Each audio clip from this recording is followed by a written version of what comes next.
சுட்ட மண்ணு கல்லாச்சு, நட்ட நட்ட கல்லு வீடாச்சு.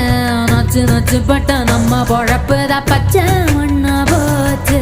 வித்த வித்த கல்லு என்னாச்சு, விண்ண விண்ண தொட்டு நின்னாச்சு.